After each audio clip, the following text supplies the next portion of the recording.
Fala, minha galerinha do sexto ano! Sejam bem-vindos ao nosso primeiro encontro da disciplina de Geografia. Vamos aqui tentar trabalhar e dar continuidade àquilo que a gente já vinha falando em sala de aula. Beleza? Espero que todos estejam bem. Estou com muita saudade de vocês e vamos prosseguir, vamos trabalhar.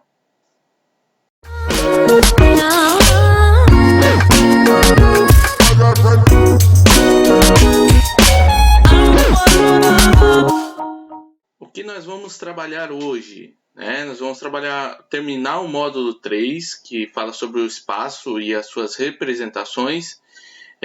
Especificamente a aula que fala sobre a importância dos mapas e sobre as projeções cartográficas. Para introduzir o nosso tema, é importante vocês entenderem que os mapas eles já são utilizados há muito tempo. Existem mapas pré-históricos, ou seja, mapas que foram registrados nas pinturas rupestres ainda antes da invenção da escrita. Então é algo que a humanidade já está utilizando há muito tempo. Aí você pode se perguntar, mas o que é um mapa? Trazendo aqui uma classificação bem simplificada, um mapa é uma representação gráfica da superfície terrestre ou de parte dela. Então, um mapa ele vai representar uma parte da superfície do nosso planeta com uma finalidade de informar, de mostrar o caminho e assim por diante. Mas qual a importância dos mapas? Por que o mapa é importante? Nós temos visto e pode-se notar na sociedade atual que os mapas são cada vez mais importantes. Uma das principais importâncias do mapa é a nossa orientação no espaço geográfico. Eu coloquei uma imagem do GPS. Muitas vezes, quando a gente vai numa cidade que a gente não conhece, sem o GPS fica praticamente impossível você chegar em algum lugar, ou se você chegar, você vai tomar caminhos ali que muitas vezes vão demorar muito mais tempo. Então, os mapas são muito importantes, principalmente para nossa orientação no espaço geográfico. Os mapas, eles possuem a sua própria linguagem. Como é chamada a linguagem dos mapas? É a linguagem cartográfica, certo? O que é essa linguagem cartográfica? Ela se refere às técnicas e aos símbolos que são utilizados para que as pessoas entendam aquilo que o mapa está querendo informar, certo? Então, aqui nesse slide, vocês podem ver que tem alguns símbolos, algumas formas que informam aí na legenda o que significa. Por exemplo, nós temos ali uma rodovia duplicada, ela é representada por 2 tracinhos vermelhos. Então, tudo isso se chama convenção cartográfica e faz parte da linguagem cartográfica para que vocês entendam o que aquele mapa está querendo informar. Bom, agora eu vou passar para vocês um vídeo, uma animação que fala sobre a história da cartografia, ou seja, a história da confecção dos mapas, certo? Eu quero que vocês prestem bastante atenção, daqui a pouquinho eu volto.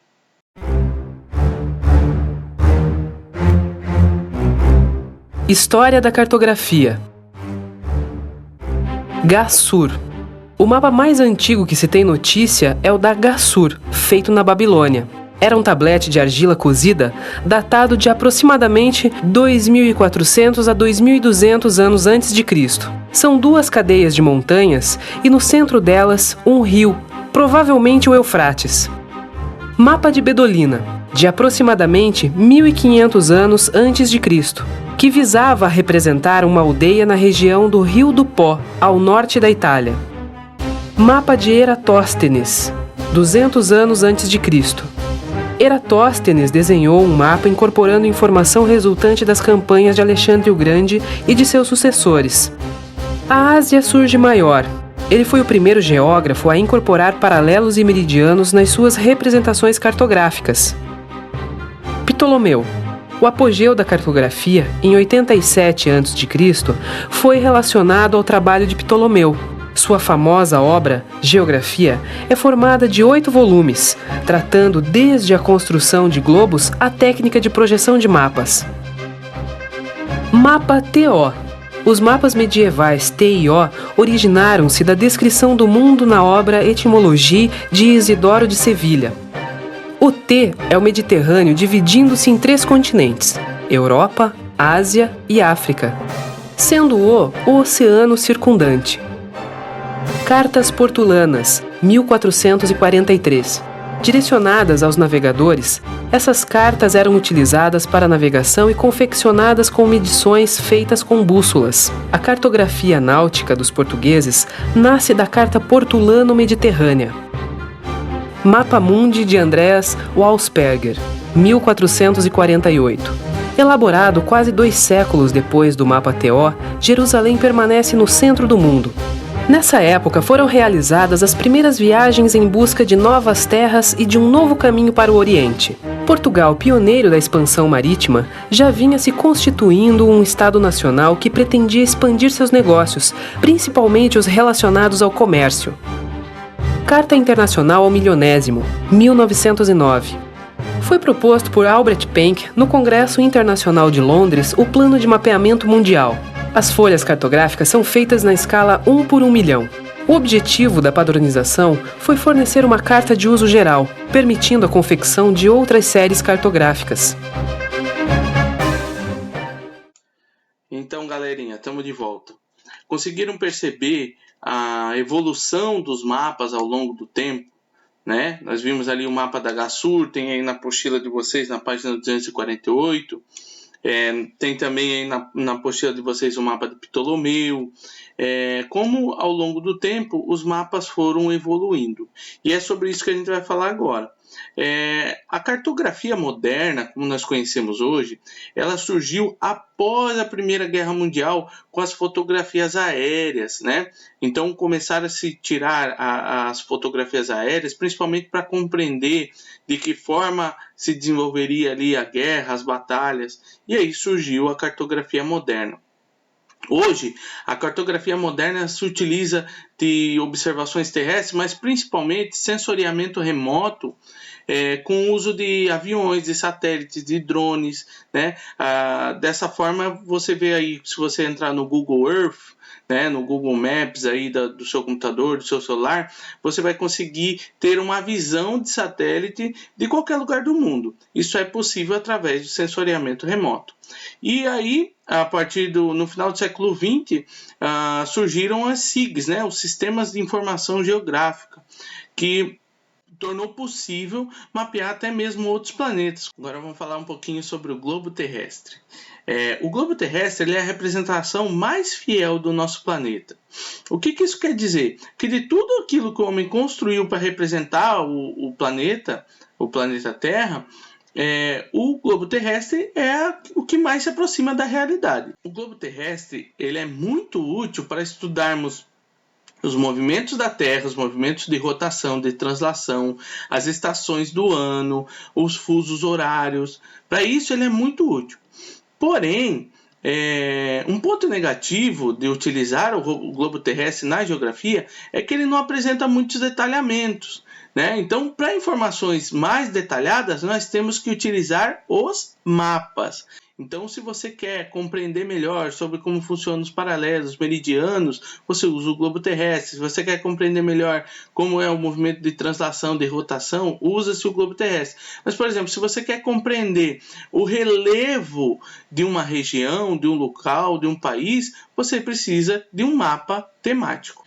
E é sobre esses mapas temáticos que a gente vai falar agora. Né? O que são mapas temáticos? São mapas que apresentam temas específicos. Então, por exemplo, esse mapa que está aqui na tela, ele é um mapa do estado de São Paulo que fala sobre pluviosidade. Então, nesse mapa, não seria adequado você usar esse mapa, por exemplo, para viajar no estado de São Paulo. A não ser que você queira saber onde chove mais e onde chove menos. Aqui, ele tem um tema, e esse tema é quanto chove por ano, né? No caso, porque aqui no título está falando totais anuais, de 1941 até 1971. Então, se você estiver pesquisando sobre esse assunto e quiser saber, você tem que usar um mapa temático.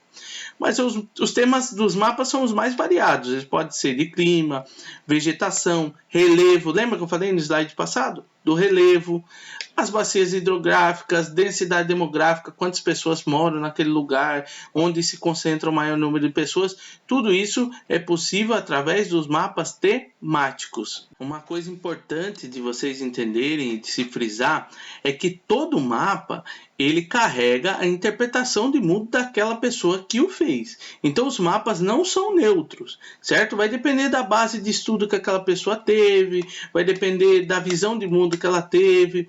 Um exemplo é nós pegarmos aí os mapas, projeções cartográficas do mundo, e nós vemos, por exemplo, sempre a Europa no centro do mapa ali, o norte acima e a Europa ali no centro. Isso é chamado uma característica chamada de eurocentrismo, certo? Porque os primeiros mapas mundi, quem faziam eram os europeus.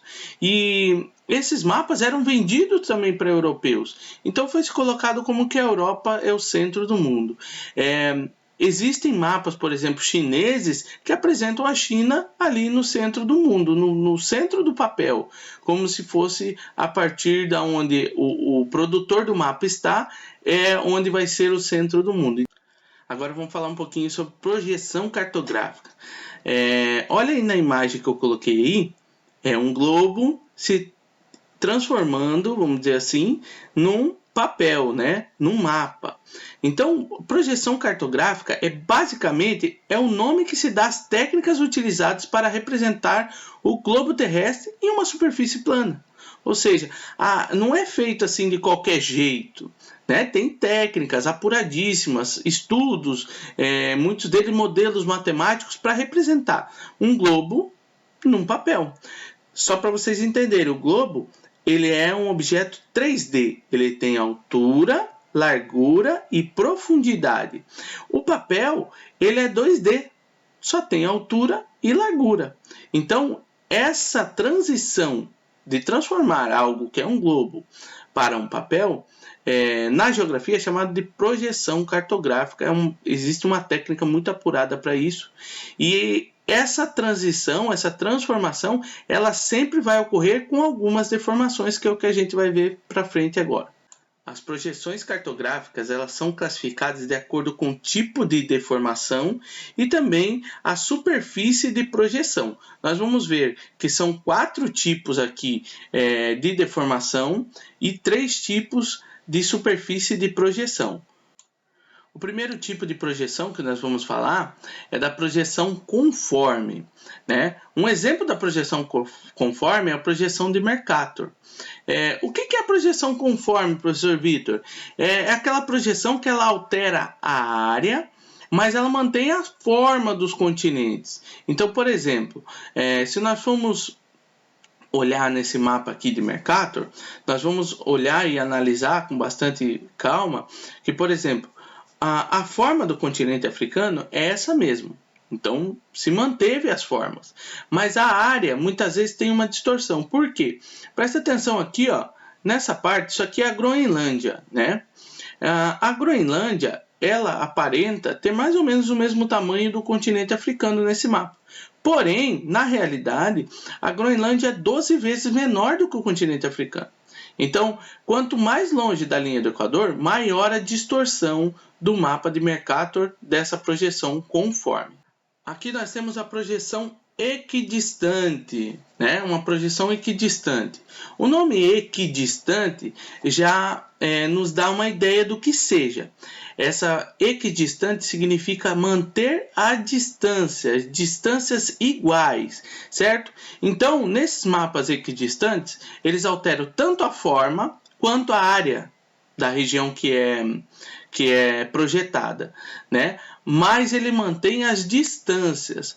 Onde é mais usado esse tipo de mapa? Geralmente esse tipo de mapa é muito usado na aviação. Por quê? Porque na aviação o que importa é saber a distância que me falta, a distância correta de um país para o outro. E por fim, as projeções afiláticas. Para a gente fechar esse grupo aqui de acordo com o tipo de deformação, a projeção afilática é aquela projeção gente boa. Por quê? ela altera tanto a forma quanto as áreas, mas ela altera de uma maneira assim, ela tenta ser gente boa, tanto com a forma quanto com a área. Então ela altera um pouquinho a forma, um pouquinho a área, para não ficar ruim para ninguém, né? E para ficar acessível para todo mundo. Geralmente esse tipo de projeção é muito utilizada nos atlas que a gente usa na escola, certo? Não apresenta uma grande deformação nem nas áreas e nem nas formas, ok? Agora nós vamos ver a classificação das projeções cartográficas de acordo com o tipo de superfície de projeção. Olha só, primeiro tipo que a gente vai ver é a projeção cilíndrica. O que é a projeção cilíndrica, professor Vitor? Quando o globo terrestre ele é envolto por uma folha de papel formando um cilindro. Certo? A imagem já deixa bem claro para vocês aí como é feita a projeção cilíndrica. Você pode ver aqui, ó, por exemplo, aqui nós temos a América do Norte, certo? E nós estamos vendo que a América do Norte vem para a América Central e aqui no papel já dá para ver projetado a América do Sul. Então a projeção cilíndrica é feita basicamente dessa forma. Você pegar um papel e enrolar em volta do globo, formando um cilindro para projetar então as medidas, as formas dos continentes nesse papel. Pessoal, agora nós vamos falar sobre a projeção cônica. O importante salientar é que tudo isso aqui que eu estou ilustrando aqui no slide também está muito bem ilustrado na apostila de vocês. Então o que vocês vão fazer? Vocês vão acompanhar na apostila, vocês vão assistir a videoaula e vocês vão voltar para a apostila grifando as informações que vocês acharem mais necessárias para poder fazer as atividades, certo? Lembrando que eu vou estar disponível no ClassApp, no plural, para estar ajudando vocês nas dúvidas que forem surgindo, certo? Então vamos lá. O que é a projeção cônica? A projeção cônica, como o nome já diz e como a imagem nos mostra, é quando a superfície é projetada em um cone. Então, olha lá, as linhas são projetadas em um cone que envolve o globo. Quando desenrolado, resulta em um mapa na forma de leque, como está aqui na apostila de vocês, na página 255. Geralmente, essas projeções cônicas elas são bem interessantes para serem utilizadas em regiões próximas da linha do Equador, que aí proporcionam menos deformações. Por fim, chegamos à projeção plana ou azimutal, certo? Essas projeções elas são muito utilizadas principalmente para projetar regiões polares. Então, se vocês forem ver na apostila de vocês, na página 255, tem um exemplo bem bacana aqui. É quando a superfície do globo terrestre ela é projetada em um papel plano, por isso o nome plano ou azimutal. Pessoal, tarefas complementares. O que vocês vão fazer durante essa semana até o nosso próximo encontro? Então, eu coloquei aqui as atividades 3, 4 e 5 da apostila, certo?